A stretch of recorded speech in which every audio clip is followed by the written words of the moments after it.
നമസ്തേ, പ്രവാസി നേരത്തിലേക്ക് സ്വാഗതം. ഞാൻ ലിയോ. ആദ്യം പ്രധാന വാർത്തകൾ. ഇന്ത്യയും ഗൾഫ് രാജ്യങ്ങളും തമ്മിലുള്ള ബന്ധത്തിൽ വിള്ളൽ വീഴ്ത്തുവാൻ പാകിസ്ഥാന്റെ സൈബർ യുദ്ധം. നരേന്ദ്രമോദി ഇസ്ലാമിക വിരുദ്ധൻ എന്ന് വരുത്തി തീർത്ത് ലക്ഷ്യം കാണാൻ ശ്രമം. പാകിസ്ഥാൻ ചാരസംഘടനയുടെ ആക്രമണം. ഗൾഫിലെ ഉന്നത നേതാക്കളുടെ പേരിൽ വ്യാജ അക്കൗണ്ട് ഉണ്ടാക്കി.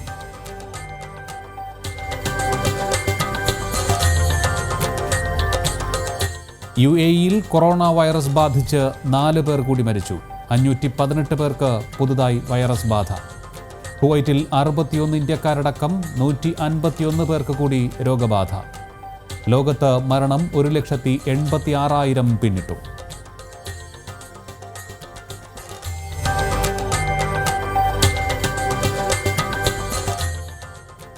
അമേരിക്കയിലെ ആരോഗ്യ പ്രവർത്തകർക്ക് സഹായവുമായി RSSന്റെ വിശ്വവിഭാഗമായ ഹിന്ദു സ്വയം സേവക് സംഘം സേവ ഇന്റർനാഷണലും ബ്രിട്ടനിലെ നോട്ടിംഗ്ഹാമിൽ അർബുദ രോഗത്തിന് ചികിത്സയിൽ കഴിയുന്ന മലയാളി യുവാവിന് കേരളത്തിലെത്തുവാൻ തുണയായി കേന്ദ്ര സർക്കാർ. എയർ ആംബുലൻസ് ഇന്ത്യയിലേക്ക് പുറപ്പെട്ടു.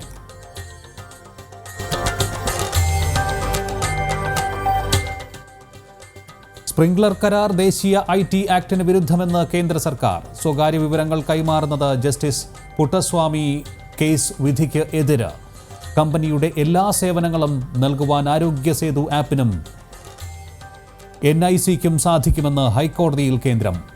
മുഖ്യമന്ത്രിയുടെ മകൾ വീണയുടെ ബംഗളൂരുവിലെ ബാങ്ക് അക്കൗണ്ടിന്റെ വിലാസവും തിരുവനന്തപുരം AKG സെന്ററിൻ്റേത്. വീണയുടെ IT കമ്പനിയുടെ സാമ്പത്തിക ഇടപാടുകളും ദുരൂഹം. ന്യായീകരണവുമായി കോടിയേരി.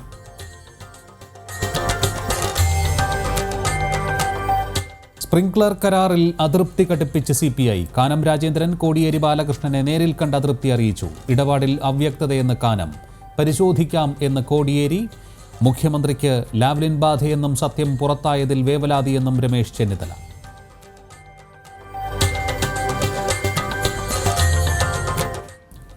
സംസ്ഥാനത്ത് 10 പേർക്ക് പോസിറ്റീവും 8 പേർക്ക് നെഗറ്റീവുമാണ്. സംസ്ഥാനത്ത് ഇന്ന് 10 പേർക്ക് കൂടി കൊറോണ. ഇടുക്കിയിൽ 4, കോട്ടയത്ത് 2, കോഴിക്കോട് 2 പേർക്കും കൊറോണ. തിരുവനന്തപുരത്തും കൊല്ലത്തും ഓരോരുത്തർക്ക് രോഗബാധ. സമ്പർക്കത്തിലൂടെ രോഗം പകർന്നത് 4 പേർക്ക്. 8 പേർക്ക് രോഗമുക്തി. മലബാറിലെ 4 ജില്ലകൾ റെഡ് സോണിൽ തുടരും. 10 ജില്ലകൾ ഓറഞ്ച് സോണിൽ.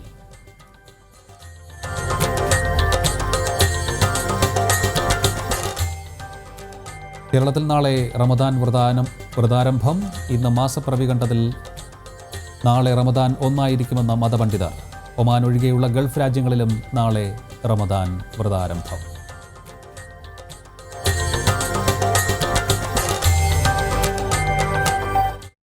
വാർത്തകൾ വിശദമായി.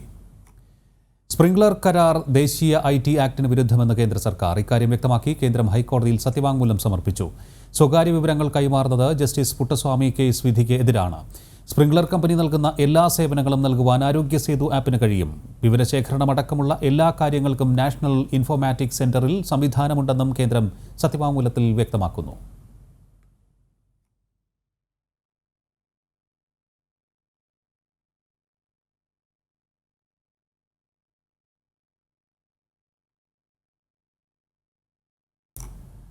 മുഖ്യമന്ത്രി പിണറായി വിജയന്റെ മകൾ വീണയുടെ ബംഗളൂരുവിലെ ബാങ്ക് അക്കൗണ്ടിൽ വിലാസവും തിരുവനന്തപുരം AKG സെന്ററിൻ്റേത്. ബംഗളൂരുവിലെ HDFC ബ്രാഞ്ചിലാണ് ബാങ്ക് അക്കൗണ്ട്. മുഖ്യമന്ത്രി പിണറായി വിജയന്റെ മകൾ വീണ തൈക്കണ്ടിയിൽ ബംഗളൂരുവിലെ ഗാന്ധിനഗറിൽ HDFC ബാങ്കിൽ തുടങ്ങിയ വ്യക്തിഗത ബാങ്ക് അക്കൗണ്ടിന്റെ വിവരങ്ങളാണിത്.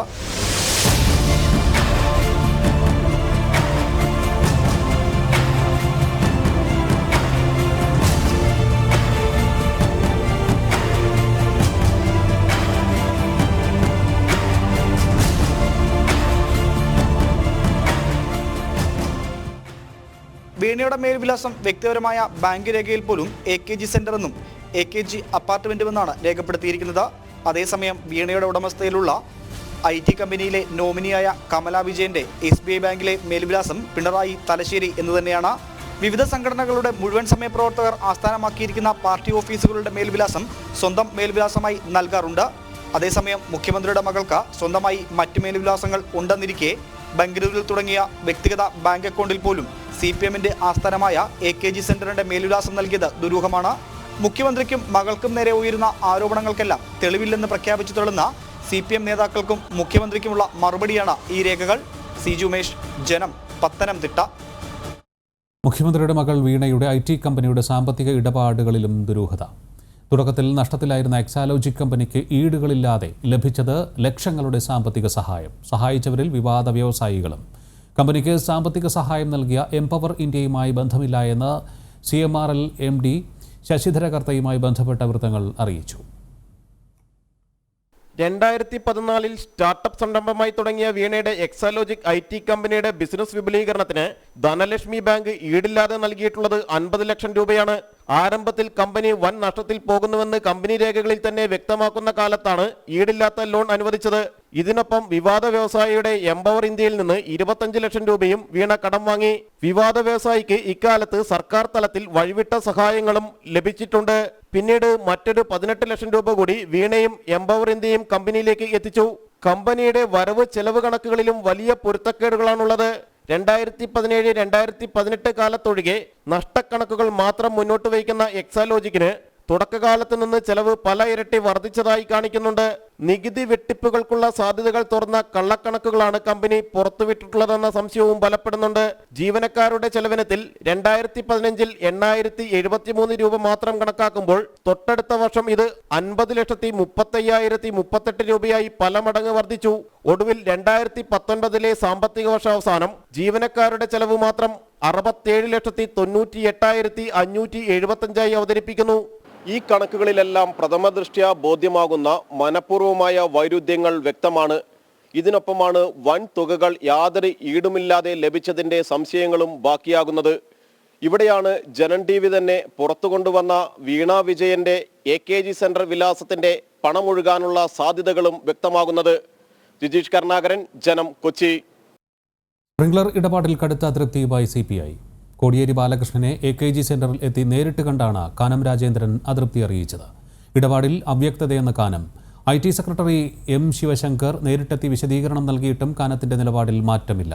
മുഖ്യമന്ത്രിയുടെ നിർദ്ദേശപ്രകാരമായിരുന്നു IT സെക്രട്ടറി വിശദീകരണം നൽകിയത്.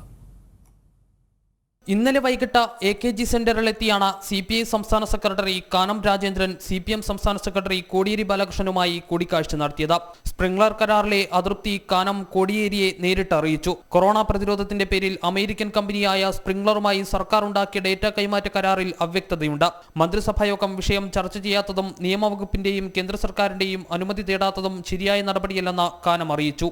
ഡേറ്റ സ്പ്രിംഗ്ലറിനെ ഏൽപ്പിക്കുന്നതിൽ കടുത്ത അതൃപ്തിയാണ് CPI പ്രകടിപ്പിക്കുന്നത്. പരസ്യ ഉണ്ടായില്ലെങ്കിലും അതൃപ്തി കടുത്ത സാഹചര്യത്തിൽ മുഖ്യമന്ത്രി പിണറായി വിജയന്റെ നിർദ്ദേശപ്രകാരം IT secretary M Sivasankar CPI ആസ്ഥാനത്തെത്തിയിരുന്നു.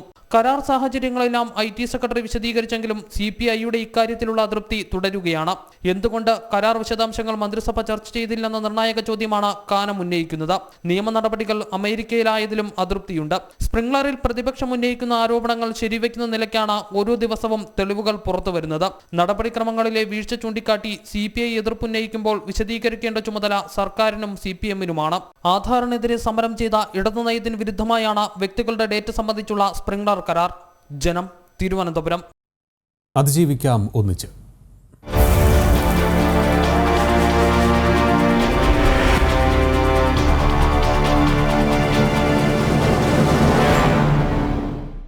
സംസ്ഥാനത്ത് ഇന്ന് 10 പേർക്ക് കൂടി കൊറോണ സ്ഥിരീകരിച്ചതായി മുഖ്യമന്ത്രി പിണറായി വിജയൻ. അയൽ സംസ്ഥാനങ്ങളിൽ നിന്നും എത്തിയ 4 പേർക്കാണ് കൊറോണ ബാധിച്ചത് എന്ന് മുഖ്യമന്ത്രി പറഞ്ഞു. അതേസമയം സ്പ്രിംഗ്ലർ അഴിമതിയിൽ മാധ്യമപ്രവർത്തകരുടെ ചോദ്യത്തിൽ നിന്നും മുഖ്യമന്ത്രി ഇന്നും ഒഴിഞ്ഞുമാറി. കൊറോണ ദുരിതാശ്വാസ പ്രവർത്തനങ്ങളിൽ നേരിട്ടിടപെടുന്ന ഉദ്യോഗസ്ഥരിൽ നിന്നും ശമ്പളം പിടിക്കരുത് എന്ന കേന്ദ്ര നിർദ്ദേശം സംസ്ഥാനം ലംഘിച്ചു എന്ന പ്രതിപക്ഷ പാർട്ടികളുടെ ചോദ്യത്തിനും മുഖ്യമന്ത്രി ഉത്തരം നൽകിയില്ല. ഇടുക്കി 4, കോഴിക്കോട് 2, കോട്ടയം 2, കൊല്ലം 1, തിരുവനന്തപുരം 1 എന്നിങ്ങനെയാണ് സംസ്ഥാനത്ത് ഇന്ന് കൊറോണ രോഗം സ്ഥിരീകരിച്ചവരുടെ കണക്ക്. അയൽ സംസ്ഥാനത്ത് നിന്നെത്തിയ 4 പേർക്കാണ് കൊറോണ ബാധിച്ചത്. സംസ്ഥാനത്ത് 3ാം ഘട്ട കൊറോണ രോഗവ്യാപനം ഉണ്ടായിട്ടില്ലെന്ന് മുഖ്യമന്ത്രി പിണറായി വിജയൻ പറഞ്ഞു. സമൂഹ വ്യാപനം ഇതുവരെ ഉണ്ടായിട്ടില്ല, എന്നാൽ ഭീഷണി ഒഴിവായിട്ടില്ലെന്നും മുഖ്യമന്ത്രി വ്യക്തമാക്കി. അതായത് 3ാം ഘട്ടം സംസ്ഥാനത്ത് രോഗവ്യാപനം, ഈ 3ാം ഘട്ടത്തിൽ ഉണ്ടാകേണ്ട രോഗവ്യാപനം ഉണ്ടായില്ല എന്നതാണ് നിലവിലുള്ള കണക്കുകൾ വെച്ച് അനുമാനിക്കാവുന്നത്. സാമൂഹ്യ വ്യാപനം ഉണ്ടായിട്ടില്ല. എന്നാൽ അതിൻ്റെ ഭീഷണി ഒഴിഞ്ഞു എന്ന് പറയാനാവില്ല. ആ ഭീഷണി നിലനിൽക്കുകയും തുടരുകയുമാണ്. അതേസമയം സ്പ്രിംഗ്ലർ കരാറിലെ മുഖ്യമന്ത്രിയുടെ ഇടപെടൽ സംബന്ധിച്ച മാധ്യമപ്രവർത്തകരുടെ ചോദ്യത്തിന് ഇന്നും മുഖ്യമന്ത്രി കൃത്യമായ മറുപടി നൽകിയില്ല. ചോദ്യത്തിൽ നിന്നും മുഖ്യമന്ത്രി ഇന്നും ഒഴിഞ്ഞുമാറുന്ന സമീപനമാണ് സ്വീകരിച്ചത്. മുൻകാലങ്ങളിൽ മുഖ്യമന്ത്രിക്കും കുടുംബത്തിനുമെതിരെ ഉയർന്ന ആരോപണങ്ങളുടെ മറപിടിച്ചാണ് സ്പ്രിംഗ്ലർ കരാർ ഇടപാടിലെ ഇന്നത്തെ ചോദ്യങ്ങളിൽ നിന്ന് മുഖ്യമന്ത്രി ഒഴിഞ്ഞുമാറിയത്. ഞാൻ എന്ത് പറയാനാണ് അതിനൊക്കെ? ഞാൻ പറഞ്ഞാൽ പഴയ കഥകളിലേക്ക് പോകേണ്ടി വരും. അത് പോണോ?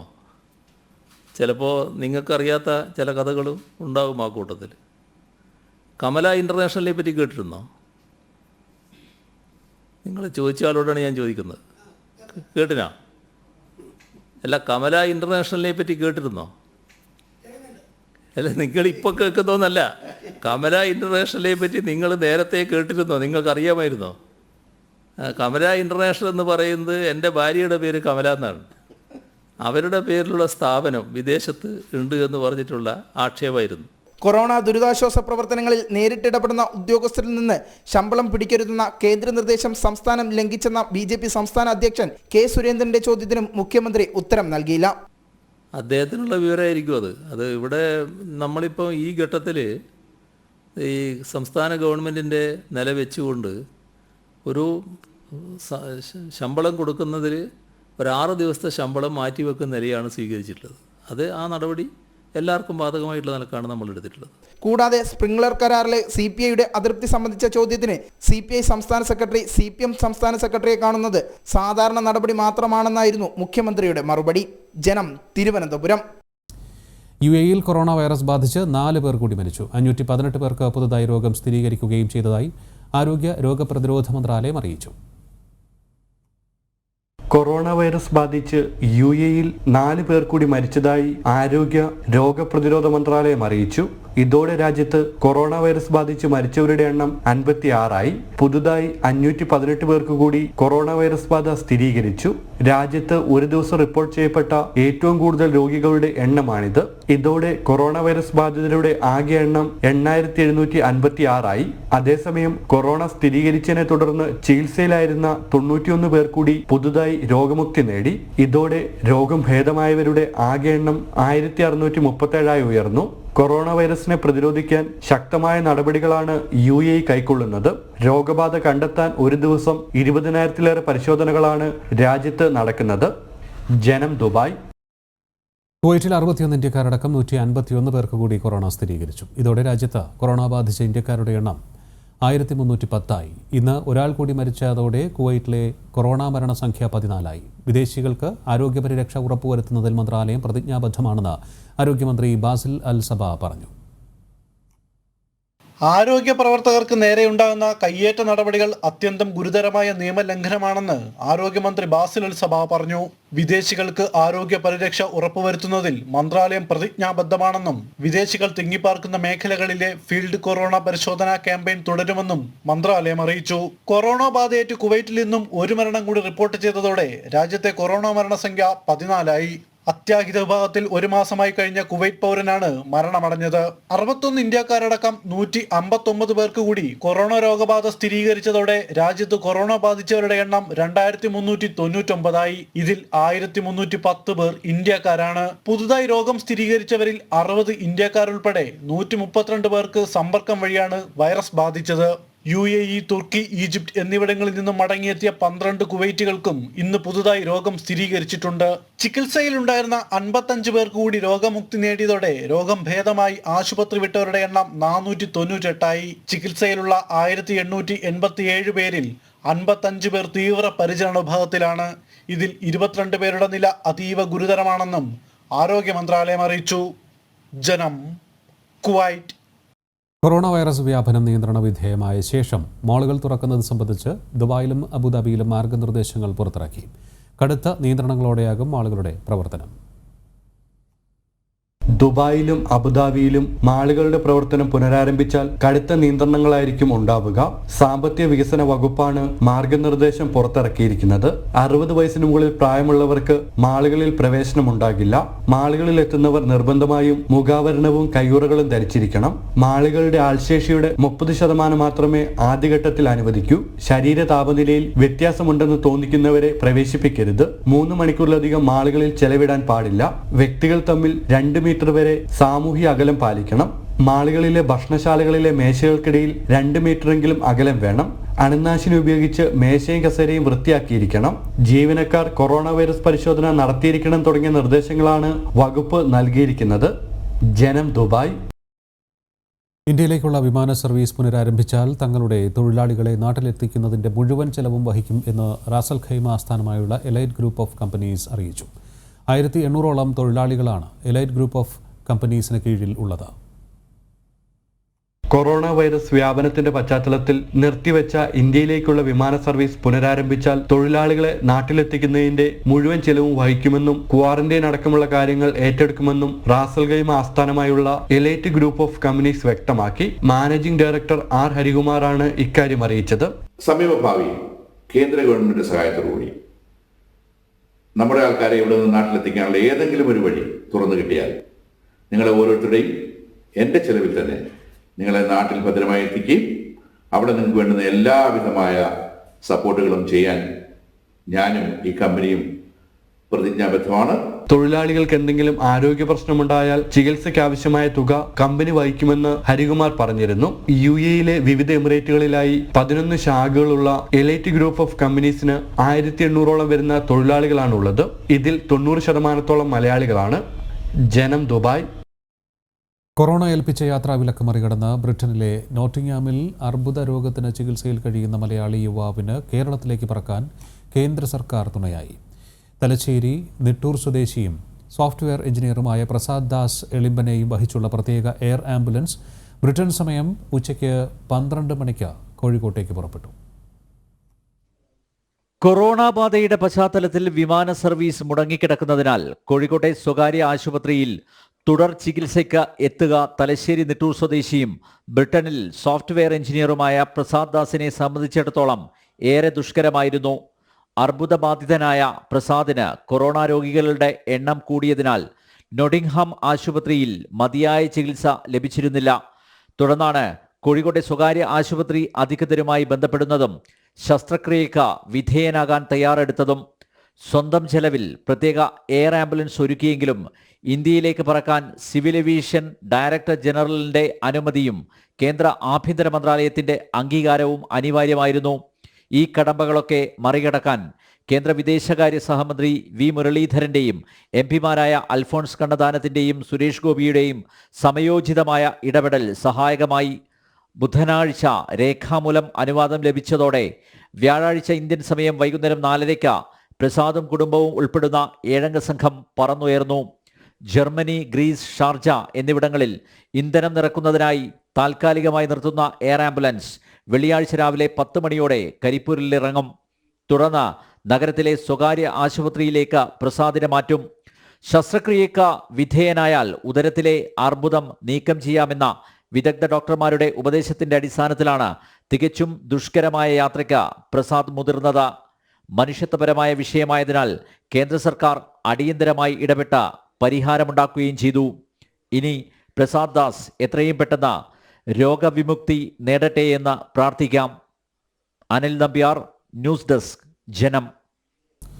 അമേരിക്കയിൽ കൊറോണയെ ചെറുക്കുവാൻ ജീവൻ മരണ പോരാട്ടം നടത്തുന്ന ആരോഗ്യ പ്രവർത്തകർക്ക് സഹായം എത്തിക്കുന്നതിൽ മുൻപന്തിയിലാണ് RSSന്റെ വിശ്വവിഭാഗമായ ഹിന്ദു സ്വയം സേവക് സംഘം സേവ ഇന്റർനാഷണലും. ന്യൂയോർക്കിൽ നിന്നും അജീഷ് നായർ ചേരുന്നു.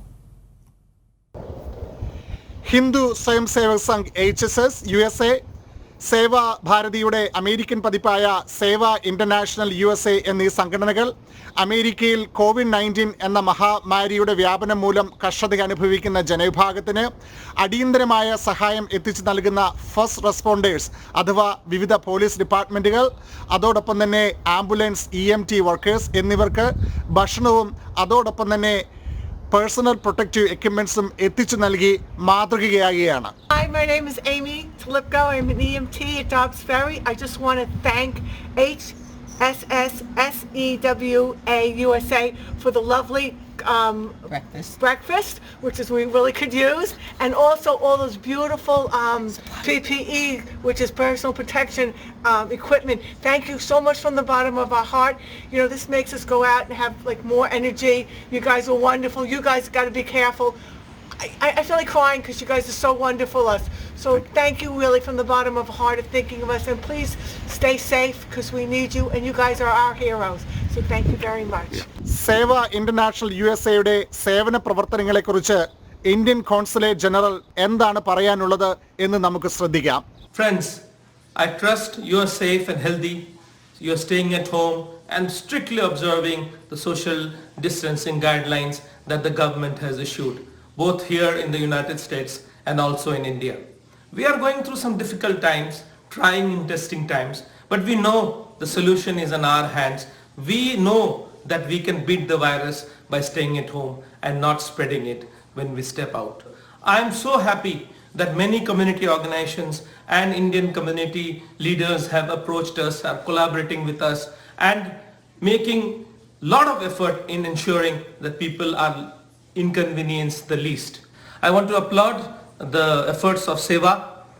They are helping the consulate in a big way. I just came across a case where there were 14 Indian tourists stranded in New York, and Seva Connecticut stepped forward and they were hosting these tourists in a hotel and providing them with food in Connecticut. Similarly in New Jersey. മനുഷ്യ സേവനത്തിലൂടെ നരനും നാരായണനും ഒന്നാകുന്ന കാഴ്ചയാണ് നാം അമേരിക്കയിൽ നിന്നും ഇപ്പോൾ കണ്ടുകൊണ്ടിരിക്കുന്നത്. സേവ international USA, HSS USA എന്നീ സംഘടനകളുടെ പ്രവർത്തനങ്ങളെ പ്രകീർത്തിച്ചുകൊണ്ട് ജനം TVക്ക് വേണ്ടി അജീഷ് നായർ, ന്യൂയോർക്ക്. പടിഞ്ഞാറൻ ആഫ്രിക്കൻ രാഷ്ട്രങ്ങളിൽ കൊറോണ ബാധിതരുടെ എണ്ണം കൂടുകയാണ്. ലോക്ക്ഡൌൺ ഉൾപ്പെടെയുള്ള നിയന്ത്രണങ്ങൾ മിക്ക രാഷ്ട്രങ്ങളിലും തുടരുകയാണ്. ജിബൂട്ടിയിൽ നിന്നും പരമേശ്വരൻ തയ്യാറാക്കിയ റിപ്പോർട്ട്. ജിബൂട്ടി ഉൾപ്പെടെയുള്ള ആഫ്രിക്കൻ രാജ്യങ്ങളിൽ കോവിഡ് രോഗികളുടെ എണ്ണം ദിനംപ്രതി വർദ്ധിച്ചുകൊണ്ടിരിക്കുകയാണ്. ജിബൂട്ടിയിൽ ഇന്നലെ മാത്രം 104 പുതിയ കേസുകളാണ് റിപ്പോർട്ട് ചെയ്തിട്ടുള്ളത്. ആകെ 846 പേർക്കാണ് രോഗം സ്ഥിരീകരിച്ചത്. 102 പേരുടെ രോഗം ഭേദമായി, 2 പേർ മരണപ്പെട്ടു. മൊത്തം ആഫ്രിക്കയിലുമായിട്ട് 22,000-ലധികം കോവിഡ് പോസിറ്റീവ് കേസുകൾ റിപ്പോർട്ട് ചെയ്തു കഴിഞ്ഞു. അതിൽ 5,100-ലധികം ആളുകൾ രോഗം ഭേദപ്പെട്ടു എന്നുള്ളത് വളരെ സന്തോഷം നൽകുന്നൊരു കാര്യമാണ്. എന്നിരുന്നാലും 1,000-ലധികം ആളുകൾ മരണത്തിന് കീഴടങ്ങി കഴിഞ്ഞു. WHO-യുമായി സഹകരിച്ച അതാത് രാജ്യങ്ങളിലെ സർക്കാർ സംവിധാനങ്ങൾ തന്നെയാണ് രോഗ ചികിത്സയ്ക്കും മറ്റു കാര്യങ്ങൾക്കും നേതൃത്വം നൽകുന്നത്. എന്നിരുന്നാലും വെന്റിലേറ്റർ പോലെയുള്ള ചികിത്സാ സംവിധാനങ്ങൾ വളരെ ചുരുങ്ങിയ അളവിൽ, ഒരുപക്ഷെ വിരലിലെണ്ണാവുന്ന വെന്റിലേറ്റർ സൗകര്യങ്ങൾ മാത്രമുള്ള രാജ്യങ്ങളാണ് ഒട്ടുമിക്ക ആഫ്രിക്കൻ രാജ്യങ്ങൾ എന്നുള്ളത് ഞങ്ങൾക്ക് ചെറിയൊരു പേടി നൽകുന്നുണ്ട്. സൗത്ത് ആഫ്രിക്കയിലാണ് ഏറ്റവും കൂടുതൽ കോവിഡ് പോസിറ്റീവ് രോഗികളുള്ളത്. ജിബൂട്ടിയിൽ ഇതുവരേക്ക് ഇന്ത്യക്കാർക്കാർക്കും തന്നെ രോഗം സ്ഥിരീകരിച്ചിട്ടില്ല. ലൈബീരിയയിലും സൗത്ത് ആഫ്രിക്കയിലും ഓരോ ഇന്ത്യക്കാർക്ക് കോവിഡ് രോഗമുള്ളതായി അവിടുത്തെ ഞങ്ങളുടെ ഇന്ത്യൻ സുഹൃത്തുക്കൾ അറിയിച്ചു. South Africa, Cameroon, Algeria, Egypt തുടങ്ങിയ രാജ്യങ്ങളിലെല്ലാം സമൂഹ വ്യാപനത്തിൻ്റെ ഭീഷണിയുണ്ട്. ജിബൂട്ടി ഉൾപ്പെടെ 10-ലധികം രാജ്യങ്ങളിൽ ഹോട്ട്സ്പോട്ടുകൾ രൂപപ്പെട്ടിട്ടുണ്ട്. ഹോട്ട്സ്പോട്ടുകൾ കേന്ദ്രീകരിച്ച് ദിവസവും പുതിയ 100-ലധികം കേസുകൾ റിപ്പോർട്ട് ചെയ്യുന്നുണ്ട്. കോവിഡ് വ്യാപനത്തിൻ്റെ ഭാഗമായി എല്ലാ ഇന്ത്യക്കാരും അതാത് രാജ്യങ്ങളിലെ ഇന്ത്യൻ എംബസികളിൽ പേരുവിവരങ്ങൾ രജിസ്റ്റർ ചെയ്യണമെന്ന് എംബസികൾ അറിയിച്ചിട്ടുണ്ട്. നിർബന്ധമായും എല്ലാ ഇന്ത്യക്കാരും അത് ചെയ്തിരിക്കണം എന്ന് തന്നെയാണ് ഞങ്ങൾക്ക് ഈ അവസരത്തിൽ പറയാനുള്ളത്. സമൂഹ വ്യാപനം ഉണ്ടായിക്കഴിഞ്ഞാൽ യൂറോപ്പിലും അമേരിക്കയിലുമൊക്കെ ഉണ്ടായതിനേക്കാൾ ഭീകരമായൊരു അന്തരീക്ഷമാണ് ആഫ്രിക്കയിൽ ഉണ്ടാവുക എന്നുള്ള കാര്യത്തിൽ യാതൊരുവിധ സംശയവുമില്ല. ഒട്ടുമിക്ക ആഫ്രിക്കൻ രാജ്യങ്ങളും ഉപഭോക്തൃ രാജ്യങ്ങളായതിനാൽ ഭക്ഷണം തുടങ്ങി മറ്റ് എല്ലാ കാര്യങ്ങൾക്കും മറ്റ് രാജ്യങ്ങളെ ആശ്രയിക്കുന്ന ഒരവസ്ഥയുണ്ട്. അതിനാൽ തന്നെ ഷിപ്പിംഗ് മേഖല ഒരു അവശ്യ സർവീസായി പ്രഖ്യാപിച്ചിരിക്കുകയാണ് ഒട്ടുമിക്ക ആഫ്രിക്കൻ രാജ്യങ്ങളും. ഷിപ്പിംഗ് മേഖലയിൽ നിരവധിയായിട്ടുള്ള ഇന്ത്യക്കാർ ജോലി ചെയ്യുന്നുണ്ട്. ഉപാധികളോടെയാണെങ്കിലും സുരക്ഷാ മാനദണ്ഡങ്ങൾ പാലിച്ചുകൊണ്ട് ജോലി ചെയ്യുന്ന അവരും ചെറിയ തോതിലല്ലാത്ത ഭീതിയിലാണ്. ആഫ്രിക്കയിലെ ഓസ്ട്രേലിയയിൽ കൊറോണ പ്രതിരോധ പ്രവർത്തനങ്ങൾ ശക്തമായി പുരോഗമിക്കുന്നു. പെർത്തിൽ നിന്നും ഗണേഷ് നായർ തയ്യാറാക്കിയ റിപ്പോർട്ടിലേക്ക്. കൊറോണയെ ചെറുത്തുകൊണ്ട് ഓസ്ട്രേലിയ കഴിഞ്ഞ കുറേ മാസങ്ങളായി ലോകത്തെ മുഴുവൻ ബാധിച്ചിരുന്ന കൊറോണ വൈറസിനെ വളരെ ശക്തമായി ചെറുത്തുകൊണ്ട് ഓസ്ട്രേലിയയിൽ ഇതുവരെ റിപ്പോർട്ട് ചെയ്തിരിക്കുന്ന കേസുകളുടെ എണ്ണം 6661 ഇതിൽ 75 പേർ മരണപ്പെട്ടിരിക്കുന്നു എന്നാണ് റിപ്പോർട്ടുകൾ സൂചിപ്പിക്കുന്നത്. കഴിഞ്ഞ 24 മണിക്കൂറിനിടയിൽ പുതിയതായി 12 കേസുകളാണ് റിപ്പോർട്ട് ചെയ്തിരിക്കുന്നത്. 4,66,000 ടെസ്റ്റുകൾ നടത്തിയതിൽ നിന്നാണ് ഈ രേഖകൾ നമുക്ക് പുറത്ത് വരുന്നത്. ഏകദേശം 5,045 പേർ റിക്കവേർഡാണ് എന്നാണ് കണക്കുകൾ സൂചിപ്പിച്ചിരിക്കുന്നത്.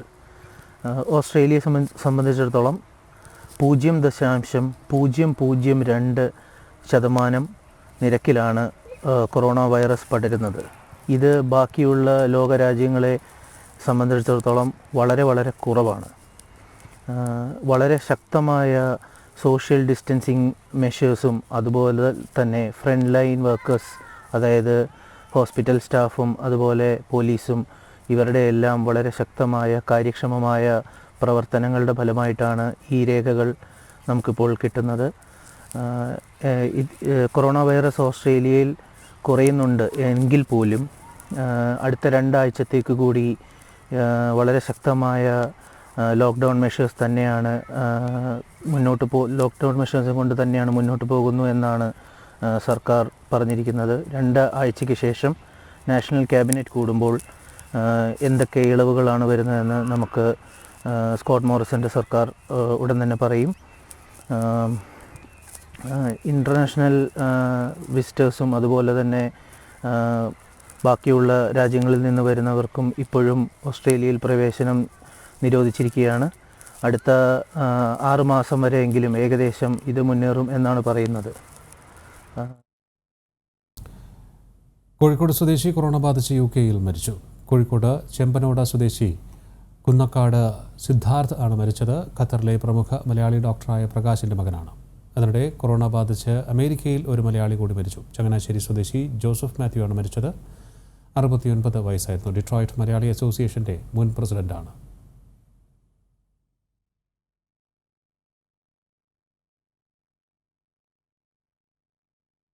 വാർത്താ ബുള്ളറ്റിൻ പൂർണ്ണമാകുന്നു. കൂടുതൽ വാർത്തകൾക്കും വീഡിയോകൾക്കും JanamTV.com സന്ദർശിക്കുക. നമസ്തേ.